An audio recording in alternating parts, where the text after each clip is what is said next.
Broadcasting from the business capital of the world, this is the Podcast Business News Network. It's not worth complaining about. It's all good. It's all good. And you know what?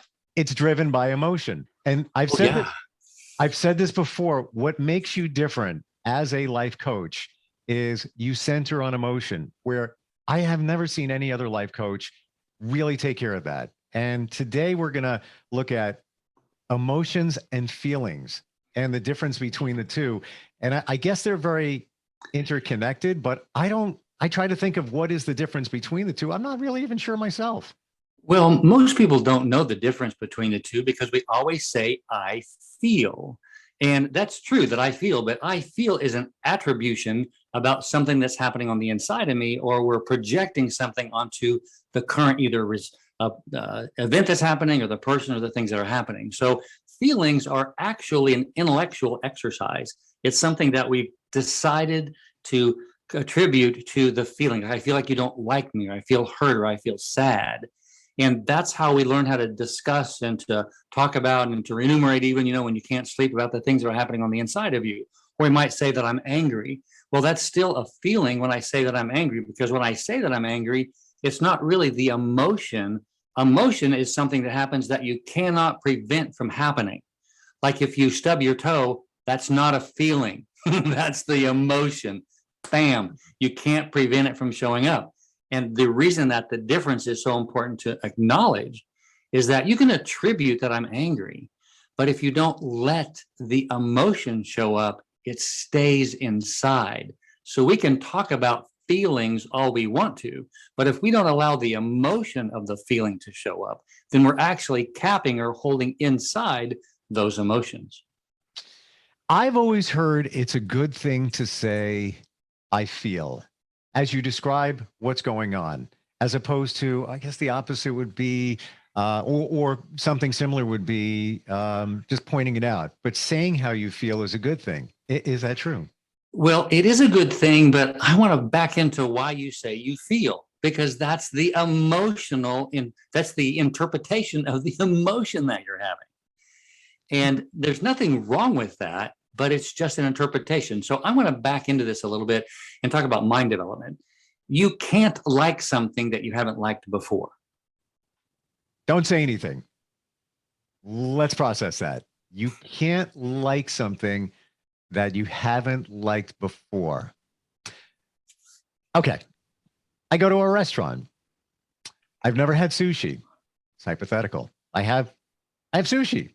I have a California roll. I really like that. How is that even possible? I've never had it before. Okay, so you chose to like it, but you can't like something without actually experimenting with it first. So you can't like something until you have liked it. So you didn't know you liked sushi until you tried it.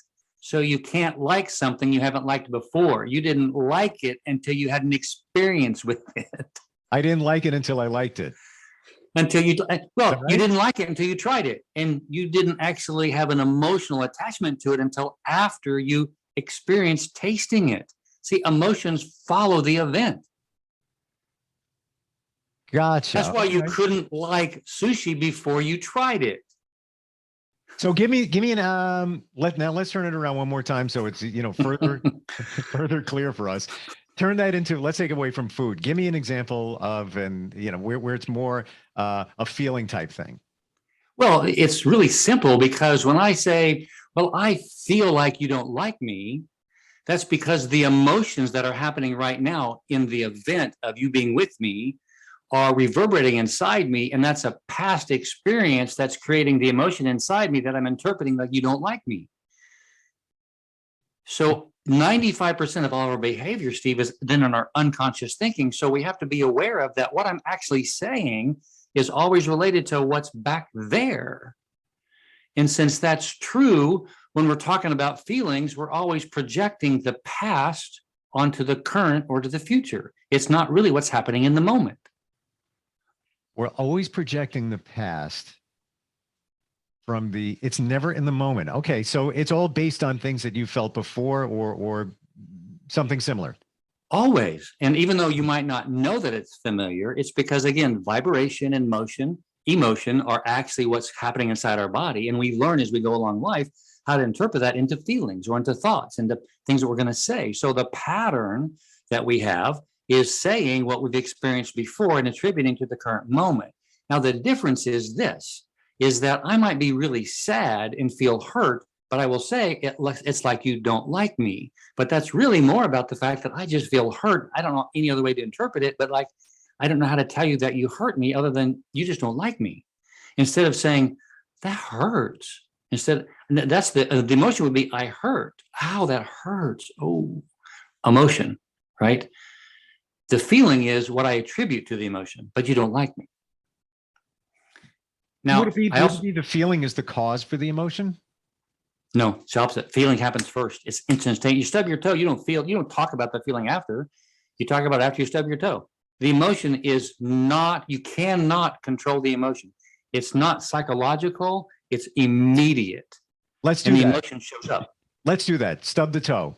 Tell me the emotion and the feeling. What happened just there? Just happened. Oh man, my toe hurts so much.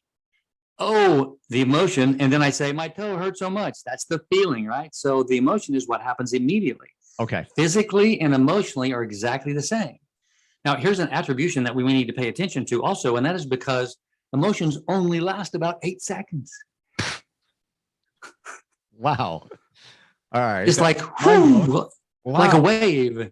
So if you have something that you think lasts longer than 8 seconds, it's a feeling. You're repeating the feeling inside your brain, and you're holding on to not the emotion, you're holding on to the feeling, because you cannot hold on to an emotion, right? You can't. It just passes through you. But then we attribute feelings to it, so we talk about it, and we want to talk about it and figure it out and figure out why I'm sad or why whatever this stuff is. It's like we're trying to do this language thing to try to get somebody to understand what I'm thinking or experiencing. And when we have a hurt or a pain or a sadness or an anger that shows up, we talk about it. That just means we just keep it around longer instead of letting it flow through us. Once you feel it, it passes through you. If you don't do the language about it, it passes through you. And you can rewire your experience by allowing the emotion to pass through you. It's called the shut up rule, the stop talking rule, the let the emotion show up rule. It's like, be present with what's happening with you. Oh, please don't push it away. I'm getting this, and I think it's coming crystal clear. Let's give an example of what you just said before. Ooh, you don't like me. So let's just say our relationship is done. Like we had in a relationship, whatever it might be, a friendship, whatever it is. Okay, it's done. I said that to you. What happens? You feel the emotion, correct? Correct. And what I say is my interpretation of my past experience. Past experience based on what? Whatever happened in the past when someone said they don't want to be in a relationship with me. Okay. So a similar situation. It doesn't have to be similar, because sometimes our brains are so powerful, so complicated that it doesn't even have to be similar at all in our current cognitive thinking, because only 5% of our brains got it figured out, right? That's why you have to feel the emotions. You can tell what it is. I was working with a young lady this week, and I want to tell you this story about her because it's just powerful. We were talking about experiences that she had and who loved her in her past. And I said, so I believe that you told me about someone that you really loved a lot. And she said, yeah, it was my great grandpa. And she burst into tears. About 5 or 6 minutes later, she kind of got herself together, had no control over that emotion. See, that's how emotions happen. It's instantaneous. I'm working with a 16-year-old this morning. Same thing happened. As we're talking about the things that he's experiencing, the emotions, they just power in. You can't prevent them. They power in, right? That's the emotion. But what you say is not the emotion. What you say is your interpretation. What you say is what you're disliking or liking about the emotion that you've had. So that wiring is what you believe to be true about what the emotion is, but it's just an interpretation. Just letting the emotion be true without an interpretation is how you let go of it. So when you feel the emotion, you shouldn't, for lack of a better description, overthink it, so to speak, or speak about it too much? Our current culture lives neck up. We just think about everything. And experiencing life fully is just being with life fully. 3 weeks ago on Saturday, I have some stuff in my world that's just difficult. And so I spent half the day on my couch with my puppy dogs, my beagles, and I was just sad for a good 4 or 5 hours. I did nothing, a little bit of water, and I walked around a little bit. I did nothing, absolutely. I hear you, puppy. There's my puppy dog on the door. You know I what? mentioned him. That was on cue. That's my male beagle. He's like, let me in, let me in, let me in. Hey, Murphy, quit. So, oh my gosh, that's funny. Anyway, so the reason I'm telling you that story is because I have some stuff going on in my world, and I knew I needed to process this. So instead of thinking about it, all the stuff that was sad, even though I did a little bit of that, I just sat with my sadness. I sat with it, closed my eyes, and my eyes open, laid down, kind of in and out of sleep. But I allowed the emotion to flow out of me because I don't want it to be there. Absolutely. I don't. And so I just sat with it. No one sits with emotions. We don't sit with our sadness or our grief or our pain or our hurt or our fear. We don't sit with it. We're like, we don't talk about it. No, don't talk. Sit, be quiet, be with it. Now, where this comes into play now, and I want you to give me some feedback on this, is when you're with someone, when they're having an emotion, please don't talk. Your silence is more powerful than anything that you can say.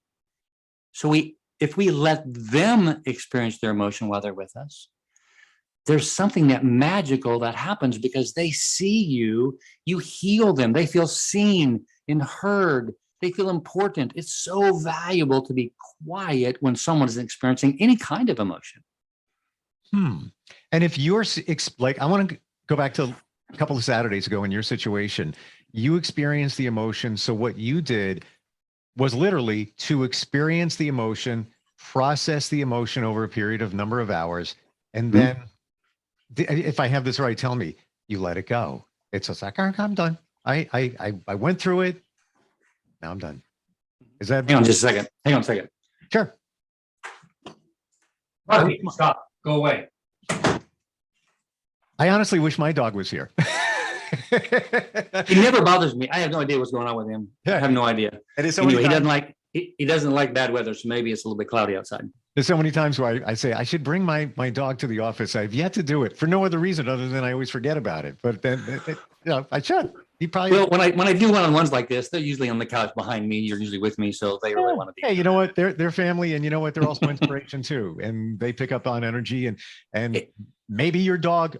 This may sound crazy. Maybe he picked up on the emotion you were talking about from a couple of weeks ago because you were emanating it, thinking about it. Who knows? Well, let me tell you that Brene Brown did research on that, and she discovered that dogs actually have emotions. Yep. Which is kind of weird. Yep. Animals don't really have an ability to see themselves, but dogs feel emotions. And so I'm sure these puppy dogs are pretty emotional because they're with me. Yep. So did you process that emotion, those emotional feelings, and then did you let it go, and then that was it? Well, I didn't have to let it go because you don't make your toe stop hurting. When you're crying really hard, it just stops. So you just allow it to be there until it's done. You're just with it. It's just such a natural process. It's, if you can liken it to being in a really hot bathtub, and pretty soon it gets kind of cool, and then you get out when it's cool, right? You just notice, you just kind of feel when you're done. But that takes a lot of effort because you have to not be distracted. You have to be with yourself. No music, maybe a little bit once in a while, but no music, just learning to be present with yourself. And you're just thinking about you. Stop thinking about, taxes or money or friends or relationships or whatever else is going on. You have to stop, you push those thoughts away a lot. It's like meditating, but you're just with yourself and you allow those emotions to show up. And the thoughts that show up with the emotions are usually about why you're sad, and you just let them be. You're just with them. You don't judge them. You don't try to move them away. It's a form of meditation, but you actually are allowing the emotions to show up. And in that respect, because sadness is one of the most often emotions that we feel, when you push past an emotion, you actually continue to put it in your emotional bucket. And then the next time you're sad, it's bigger. So we want to let all the emotions out. Now, part of this process about becoming a transformed person or more alive is that if you have a bunch of stuff in your past that's anger or hurt, if you feel a current hurt, feel it fully. Oh, this hurts so much. It actually begins to empty the old hurt at the same time it's emptying the current hurt. And the more that you feel the current hurt, the more it empties the old bucket. And pretty soon it's just about the current hurt. That's why we don't have to go back and process old stuff, because we're just doing the things that we need to do, being present in the moment with what's actually happening. So those two things, I want to connect the dots between those two. The current hurt, the old hurt, are they connected, same situation, and or are they just similar hurts and you're going back to the old hurt? So you're being very intellectual with me right now, and I really love that a whole lot, because you're trying to use your 5% to figure out emotions. And emotions are not logical. So we are not trying to figure out if they're similar. Don't go there. You don't. Do not have the intellectual exercise about it at all. Just feel the hurt. It matters not. However, another patient I worked with today, or actually on Wednesday this week, she was she's a little older, and we were working through some events in her life because she wants to be more alive. She's actually 80 years old. And we were talking about things that were happening with her years ago. And she was having this emotion about the event that we're talking about right now. And she started feeling it, and she had some tears, but more about just the emotion of hurt and sadness, a little bit of anger. And then she said, I have a memory. I haven't thought about that in a long time. Now, and she talked about it. What happens is your brain will bring to you something it wants to let go of, because it's smart enough to know what you're still holding on to. Now, that's not always true, but your brain does know what it wants to let go of. I keep getting behind my mic.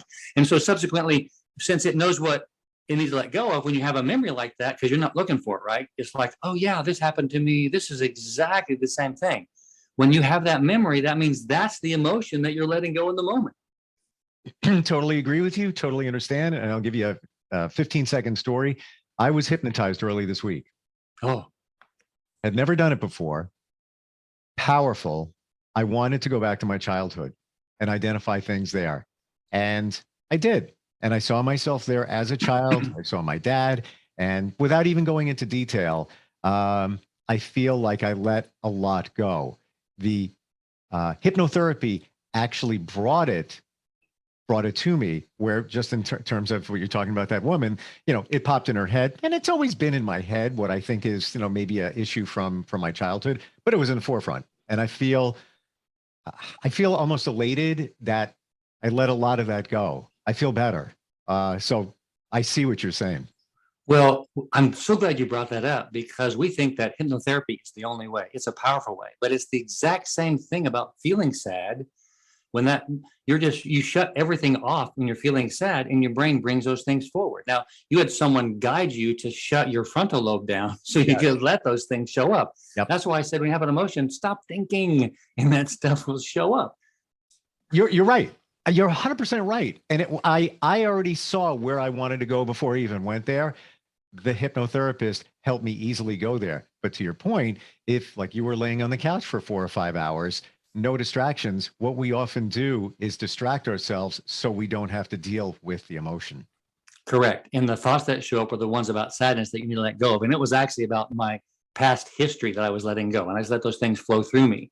It's a little bit of work, but again, you're setting with yourself and being present. It's a form of hypnosis, but you're just kind of on your own. Yeah. And I want to remind you, because you're talking about something that's so powerful in hypnosis or REMD, rapid eye movement therapy, EMRD. What we actually do is that if you can slow your frontal lobe down, you don't have to feel the emotion to let go of it, by the way. Do tell. You can let go of it by being in a meditative state, think about it, release it, and then come out of the meditative state. See, even though I was telling you I was sad, I was more releasing the events. I was thinking about them. I was more just thinking about them deeply and saying, I'm letting go of these. And I had some feeling in it because I was more cognitive. But you can do that without actually. That's what meditation is about. Meditation is about going to something that's happening in you, that's going somewhere where you want to go, not talking about it. When you talk about an event, when you talk about the emotion or the feeling, it makes that neurological pathway more powerful. That's why we don't talk a lot about our past. That's harmed us. It's more about just shutting your brain down, thinking about it, and telling yourself you're letting go of it if you're cognitive of it, right? And that's another process that we can do. But then again, that's also this idea that you don't have to think about it and experience the anger. If you don't say the emotional event, you actually are not feeling the emotion. But if you say to yourself the emotional event, the emotion will show up in your body. That's why when you're actually releasing emotions, I don't want you to talk about the feeling. Don't talk. The emotion will pass through you. If you talk about it, it stays around longer. Just be with it. Just be with it. Okay. There's so much going on here. By the way, we're talking about emotions versus feelings with life coach Dan Clark, transformedlife.net. So I thought that you had said in the past, I think we're going to need an hour today. I thought that you said in the past that it is beneficial to talk about it, to get it out, but apparently not so. No. Okay. I got it. And my question to you, and I'm going back to what, and I think it's very powerful. That's why I'm bringing it up or harping on it. When you were working through yourself on the couch for a number of hours, scale of 1 to 10, 10 being, baby, I let that thing go. Whew, gone. Where do you think you are? Oh, I'm at a 10. The majority of it's gone. I'm just allowing it to flow through me just by yourself. I don't, you asked me a week ago about what charges me. And I thought a lot about that after that. I don't have charges unless it's a close relative, right? Like a sibling, because those are people who are farther in your brain. But for the most part, and I was asking some of my friends about that too. I don't get charged. I flow so well with life. I mean, I may be unhappy in the moment. I may be unhappy about something, like something didn't happen that I wanted, like something that I'm working through, or like, for example, I went to pick up my tiller, and the guy said he'd have it ready on last Friday. I didn't get it till today, so I didn't get to work last weekend. I'm only in town Tuesday or 2 days a week, and so I was thinking about telling him what I thought, right? That he really should have got that to me. But when I got there today, I thought there's no need in that. He's got 400 things to do. I worked through it, that he just got, just like all of us, but I released it on the way. Right? Same thing. You just flow with it. Now, there are times you do need to say what's going on if the relationship is important. But then again, what you're really doing is, but I didn't say it. I just thought it is my point. I didn't tell anybody what I was unhappy about. Is it bad to, a couple of things here. Is it bad to keep it inside? Because I thought we had said in the past that it's better to release it. And should you even think it? Should you just like let it go, let it go, let it go? Okay, so I'm actually in a deeper level of conversation with you than we were when we started, because there is a time to say, I really don't like what's happening. This doesn't make me happy, right? There's a time to say that. That's to acknowledge the emotion. That's where we begin. We begin in the story when we start learning how to pay attention to emotions, that we must acknowledge that they're true. But as you go farther along, pretty soon, you don't need to really even say it, because you learn how to let go of it on the deeper side of you. That's why if you can figure out the difference between emotions and feelings, you know when to let go of the emotion and be silent. It's not important. Talk about it if you must, right? But I never encourage someone to say, I feel. Why? That's a projection onto the moment. Talk about what you're experiencing. This isn't a happy moment for me. This isn't something I like doing, and I will not be able to do this over and over. See, I'm not acknowledging an emotion or a projection of a feeling. I'm talking about what I'm experiencing, which is totally different. Would you say, I really wish today was an hour, because I think we're hitting so many things here. Would you say that you've conditioned yourself, because you're very cerebral, you think about things? I mean, that's what you do. You're a life coach, and you center on emotions. Would you say that a lot of times you've conditioned yourself to numb yourself to situations so you don't overprocess, or you don't let them bother you? You are so cerebral, Steve. You are so caught up in the brain activity. I got a good night's sleep. What can I tell you? Because you're trying to figure out what actually a person who's present is about, right? Being present means that I don't have to be numb to anything. When something happens and I don't like it, I feel the emotion inside me. Vulnerability is defined as my willingness to feel the emotion. I just don't have to tell you. So I feel it fully. But since there isn't anything in the past that shows up with it, it's just the moment. So it's lightweight. It's just like, okay. Now, since I'm congruent, which means energy flows directly through me, if you talk about chakras, since I'm congruent, since everything just flows directly through me, I don't have a charge, because it just is like just me. It's just about me. And so there isn't any, I don't have to even process things. When I'm working with someone, I don't think. I'm listening quietly. And then when they're done, then I ask what I need to find out inside me, and I begin to flow with what's happening inside me toward them. So there's no, and even in my personal life, it's like today when I was picking up my tiller, there's some things that was going wrong with it. I had to buy an extra tire for it. just flowing with, just flowing with it. It was just okay. I was pleasant and bright, even though at some point I'm like, these guys could do a little bit better about being more on top of things. But why would I say that, right? That's just my projection or my feeling on the moment, right?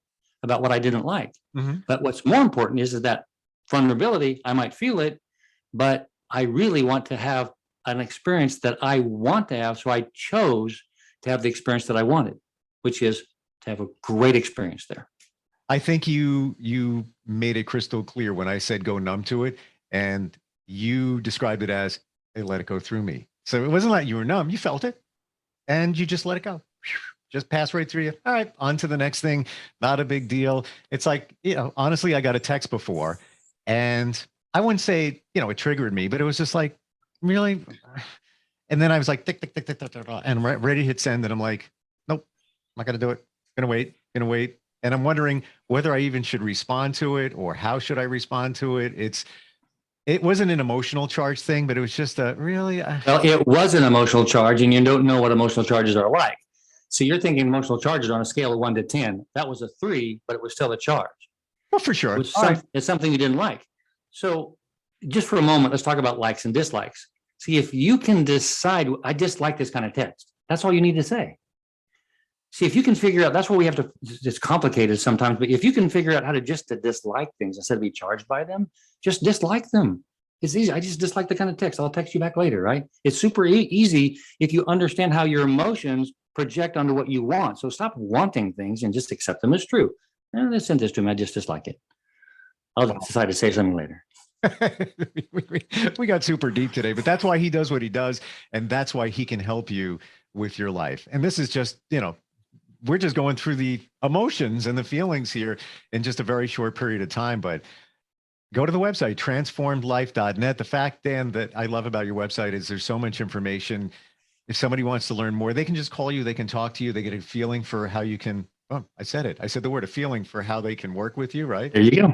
Yep. Absolutely true.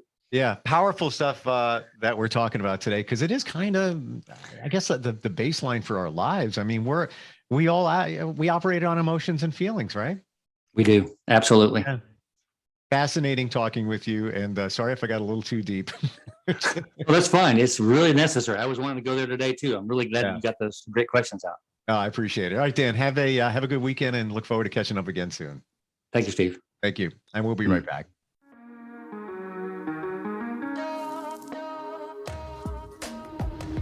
Broadcasting from the business capital of the world, this is the Podcast Business News Network.